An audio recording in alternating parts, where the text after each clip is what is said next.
नमस्कार दोस्तों।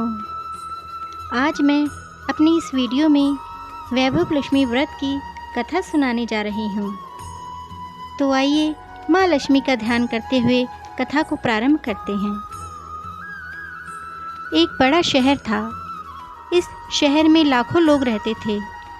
पहले के ज़माने में लोग साथ साथ रहते थे और एक दूसरे के काम आते थे, पर नए ज़माने के लोगों का स्वरूप ही अलग सा है। सब अपने काम में रत रहते हैं, किसी को किसी की परवाह नहीं। घर के सदस्यों को भी एक दूसरे की परवाह नहीं होती। भजन, कीर्तन, भक्ति भाव, दया, माया, परोपकार जैसे संस्कार कम हो गए हैं। शहर में बुराइयां बढ़ गई थीं।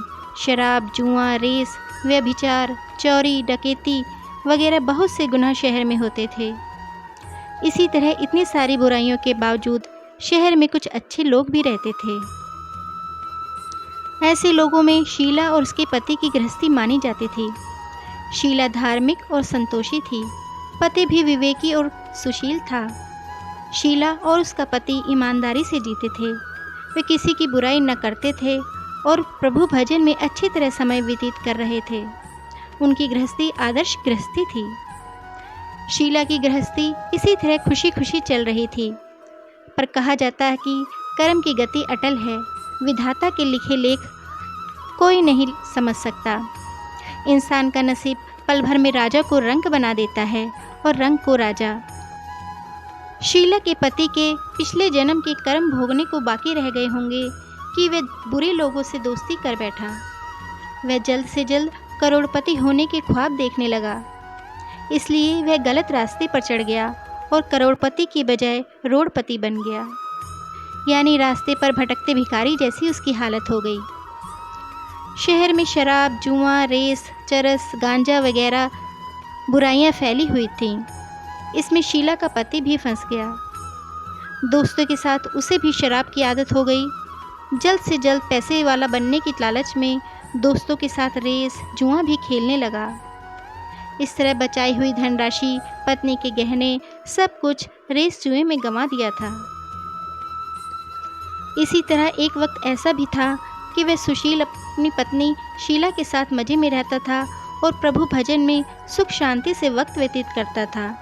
उसके बजाय घर में दरिद्रता और भुखमरी फैल गई। सुख से खाने की बजाय 2 वक्त भोजन के लाले पड़ गए और शीला को रोज पति की गालियां खाने का वक्त आया था। इस तरह शीला असहाय, दुख सहते सहते प्रभु भक्ति में वक्त बिताने लगी। अचानक एक दिन दोपहर को उनके द्वार पर किसी ने दस्तक दी। शीला सोच में पड़ गई कि मुझ जैसे गरीब के घर इस वक्त कौन आया होगा। फिर भी द्वार पर आए हुए अतिथि का आदर करना चाहिए। ऐसे आर्य धर्म के संस्कार वाली शीला ने खड़े होकर द्वार खोला। देखा तो सामने एक मांझी खड़ी थी। वे बड़ी उम्र की लगती थीं, किंतु उनके चेहरे पर अलौकिक तेज निखर रहा था। उनकी आंखों में से मानो अमृत बह रहा था। उनका भव्य चेहरा करुणा और प्यार से झलकता था। उनको देखते ही शीला के मन में अपार शांति छा गई। वैसे शीला इस मांझी को पहचानती न थी, फिर भी उनको देखकर शीला के रोम रोम में आनंद छा गया। शीला मांझी को आदर के साथ घर में ले आई। घर में बिठाने के लिए कुछ भी नहीं था, अतः शीला ने सकचाकर एक फटी हुई चादर पर उनको बिठाया। मांझी ने कहा, क्यों शीला, मुझे पहचाना नहीं? शीला ने सकचाकर कहा, माँ, आपको देखते ही बहुत खुशी हो रही है, बहुत शांति हो रही है। ऐसा लगता है कि मैं बहुत दिनों से जिसे ढूंढ रही थी वे आप ही हैं। मैं आपको पहचान नहीं पाई। मांझी ने हंसकर कहा, क्यों भूल गई? हर शुक्रवार को लक्ष्मी जी के मंदिर में भजन कीर्तन होते हैं, तब मैं भी वहाँ आती हूँ। वहाँ हम हर शुक्रवार को मिलते हैं। पति गलत रास्ते पर चला गया, तब से शीला बहुत दुखी हो गई थी और दुख की मारी वे लक्ष्मी जी के मंदिर में भी नहीं जाती थी। बाहर के लोगों के साथ नज़र मिलाते हुए भी उसे शर्म लगती थी। उसने याददाश्त पर जोर दिया, पर ये मांझी याद नहीं आ रही थी। तभी मांझी ने कहा, तू लक्ष्मी जी के मंदिर में कितने मधुर भजन गाती थी, अभी तू दिखाई नहीं देती थी, इसलिए मुझे हुआ कि तू क्यों नहीं आती है। कहीं बीमार तो नहीं हो गई है? ऐसा सोचकर मैं तुझसे मिलने चली आई हूँ। मांझी ने कहा, बेटी, सुख और दुख तो धूप और छाँव जैसे होते हैं। सुख के पीछे दुख आता है और दुख के पीछे सुख भी आता है। धैर्य रखो बेटी। और तुझे क्या परेशानी है? तेरे दुख की बात मुझे सुना, तेरा मन भी हल्का हो जाएगा और तेरे दुख का कोई उपाय भी मिल जाएगा। माँ जी की बात सुनकर शीला के मन को शांति मिली। उसने माँ जी को कहा, माँ, मेरी गृहस्थी में भरपूर सुख और खुशियाँ थीं। मेरे पति भी सुशील थे। भगवान की कृपा से पैसे की बात में भी हमें संतोष था। हम शांति से गृहस्थी चलाते ईश्वर भक्ति में अपना वक्त व्यतीत करते थे। ये कायक हमारा भाग्य हमसे रूठ गया। मेरे पति को बुरी दोस्ती हो गई। बुरी दोस्ती की वजह से वे शराब, जुआ, रेस, चरस, गांजा वगैरह खराब आदतों के शिकार हो गए और उन्होंने सब कुछ गंवा दिया और हम रास्ते के भिखारी जैसे बन गए। यह सुनकर माँ जी ने कहा, हर इंसान को अपने कर्म भुगतने ही पड़ते हैं, इसलिए तू चिंता मत कर। अब तू कर्म भुगत चुकी है, अब तुम्हारे सुख के दिन अवश्य आएंगे। तू तो माँ लक्ष्मी जी की भक्त है, वे अपने भक्तों पर हमेशा ममता रखती हैं। तू माँ लक्ष्मी जी का व्रत कर, इससे सब कुछ ठीक हो जाएगा। माँ लक्ष्मी का व्रत करने की बात सुनकर शीला के चेहरे पर चमक आ गई। उसने पूछा, माँ लक्ष्मी का व्रत कैसे किया जाता है, वे मुझे समझाइए, मैं ये व्रत अवश्य करूँगी।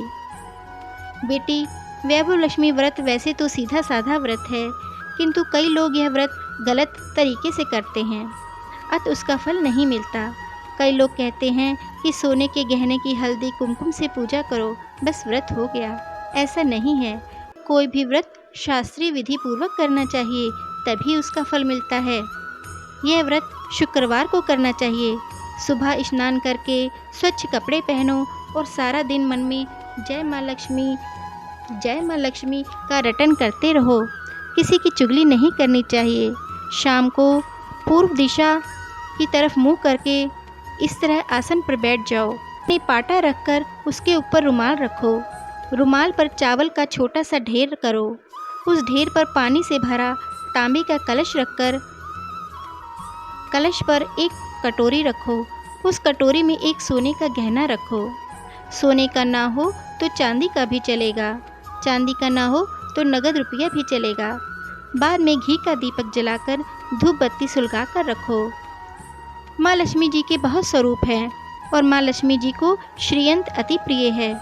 अतः लक्ष्मी में पूजन विधि करते वक्त सर्वप्रथम श्रीयंत्र और लक्ष्मी जी के विविध स्वरूपों का सच्चे दिल से दर्शन करो।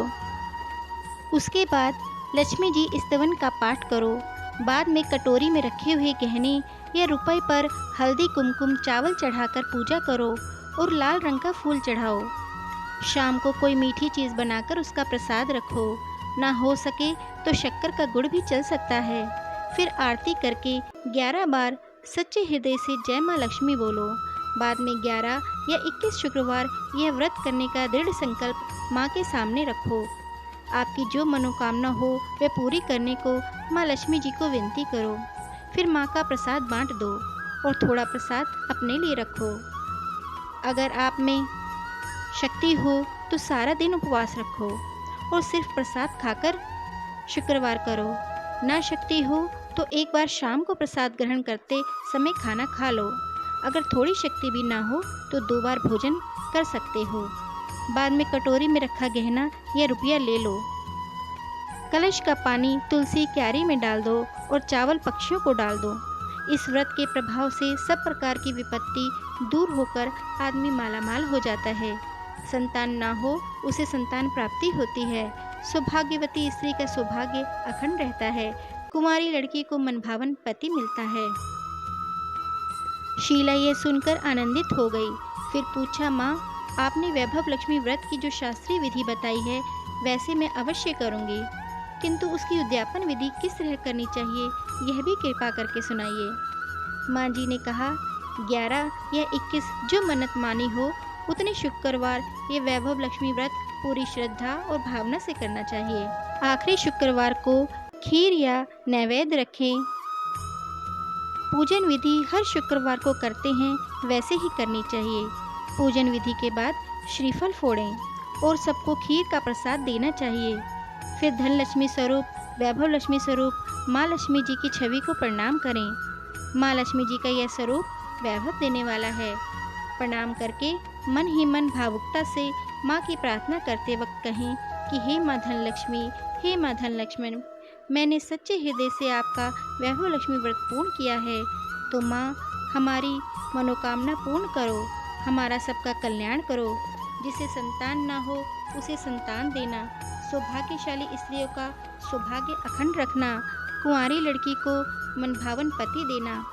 आपका ये चमत्कारी वैभव लक्ष्मी व्रत जो करे उनकी सब विपत्ति दूर करना, सबको सुखी करना।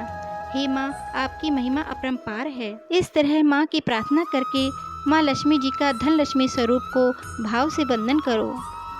शीला ने संकल्प करके आँख खोली तो सामने कोई न था। वह विस्मित हो गई। माँ जी कहाँ गईं? ये माँ जी दूसरा कोई न था, साक्षात लक्ष्मी जी ही थी। शीला लक्ष्मी जी की भक्त थी, इसलिए अपने भक्त को रास्ता दिखाने के लिए माँ लक्ष्मी देवी माँ जी का रूप धारण करके शीला के पास आई थीं। दूसरा दिन शुक्रवार था। सवेरे स्नान करके स्वच्छ कपड़े पहनकर शीला मन ही मन श्रद्धा से पूरे भाव से जय माँ लक्ष्मी का मन ही मन रटन करने लगी।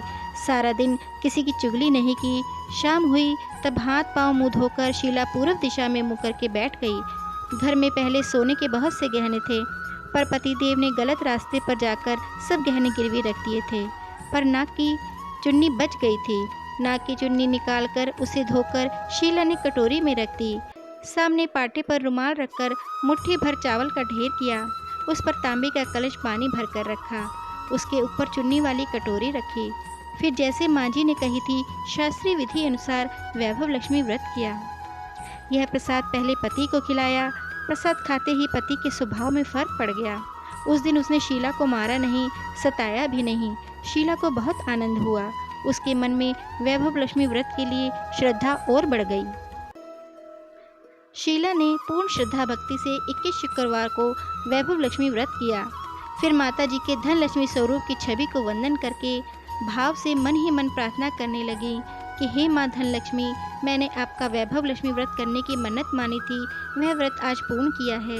हे माँ, मेरी हर विपत्ति दूर करो, हमारा सबका कल्याण करो।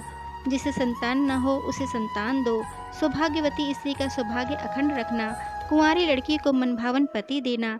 जो आपका ये चमत्कारी व्रत करे उसकी सब विपत्ति दूर करना, सबको सुखी रखना। हे माँ, आपकी महिमा अपरंपार है। ऐसा बोलकर लक्ष्मी जी के धन लक्ष्मी स्वरूप की छवि को प्रणाम किया। इस तरह शास्त्रीय विधि पूर्वक शीला ने श्रद्धा से व्रत किया और तुरंत ही उसे फल मिला। उसका पति गलत रास्ते पर चला गया था, वे अच्छा आदमी हो गया, कड़ी मेहनत करके व्यापार करने लगा। माँ लक्ष्मी के वैभव लक्ष्मी व्रत के प्रभाव से उसको ज़्यादा मुनाफा होने लगा। उसने तुरंत शीला के गिरवी रखे गहने छुड़ा लिए। घर में धन की बाढ़ सी आ गई। घर में पहले जैसी सुख शांति छा गई। वैभव लक्ष्मी व्रत का प्रभाव देखकर मोहल्ले की दूसरी स्त्रियां भी शास्त्रीय विधि पूर्वक वैभव लक्ष्मी व्रत करने लगीं। हे माँ धनलक्ष्मी, आप जैसे शीला पर प्रसन्न हुई, उसी तरह आपका व्रत करने वाले सब पर प्रसन्न होना, सबको सुख शांति देना। जय धनलक्ष्मी माँ, जय वैभव लक्ष्मी माँ।